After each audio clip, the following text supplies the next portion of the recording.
நாளுக்கொரு நல்ல பங்கு. யாத்ராகமத்திலிருந்து தின தியானங்கள். ஜூன் 28. யாத்ராகமம் 27ஆம் அதிகாரம் 20 முதல் 21 வரை உள்ள வசனங்கள். தேவ மகிமை விளங்கும் கூடாரம். ஆரோனும் அவன் குமாரரும் சாயங்காலம் தொடங்கி விடியற்காலம் மட்டும் கர்த்தருடைய சன்னிதானத்தில் அந்த விளக்கை எரிய வைக்க கடவர்கள். வசனம் 21. ஆசாரிப்பு கூடாரத்திலுள்ள அனைத்து பொருட்களையும் பற்றி இன்னும் கூறி முடிக்காத போதிலும் குத்துவிளக்கு எப்பொழுதும் எரியும்படி மக்களின் பங்களிப்பு பற்றியும், குறிப்பாக ஆரோன் மற்றும் அவருடைய குமாரருடைய பங்களிப்பு பற்றியும் இடையில் சொல்லப்பட்டுள்ளது. ஆசாரிப்பு கூடாரம் அதனுடைய பொருட்கள் இல்லாமல் பயனற்றது. அவ்வாறே அதில் பணியாற்றும் ஆசாரியர்கள் இல்லாமல் அதன் பொருட்களும் பயனற்றது. ஆகவே ஆசாரிப்பு கூடாரம், அதன் பொருட்கள், அங்கு ஊழியம் செய்யும் ஆசாரியர்கள் ஆகிய அனைத்தும் அவசியமாக உள்ளன. ஓர் உள்ளூர் சபை திறம்பட இயங்குவதற்கு விசுவாசிகள், அவர்களை வழிநடத்தும் தேவனால் நியமிக்கப்பட்ட பொறுப்பாளர்கள் ஆகிய அனைவருடைய பங்களிப்பும் அவசியம்.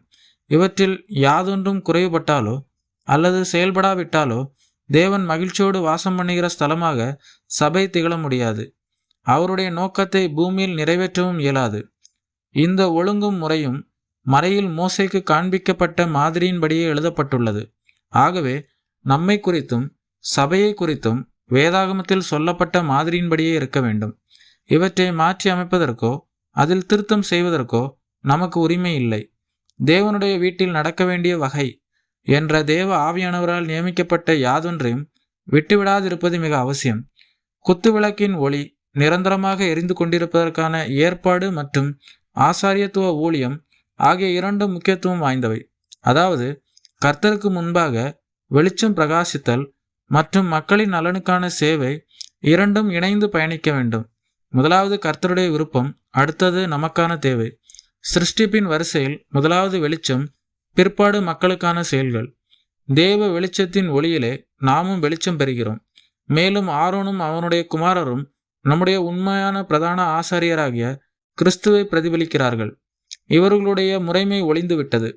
கிறிஸ்துவோ நித்திய பிரதான ஆசாரியராக நமக்காக எப்பொழுதும் வேண்டுதல் செய்து கொண்டிருக்கிறார்.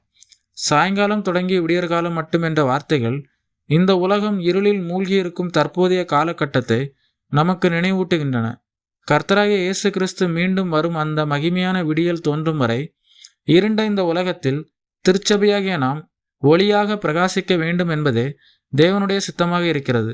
வெளிச்சம் அணைந்து விடாமல் ஆசாரியர்கள் விழிப்பாயிருந்து காத்ததை போல ஆவிக்குரிய ஆசாரியர்களாகிய நாமும் உலகத்தின் பாவம் மற்றும் அக்கிரமம் என்னும் காரிருள் நமக்குள் நுழைந்து விடாதபடி விழிப்பாயிருக்க வேண்டும். இடித்து பிழிந்த தெளிவான ஒலிவ எண்ணெய் மக்களால் கொண்டு வரும்படி பணிக்கப்பட்டது.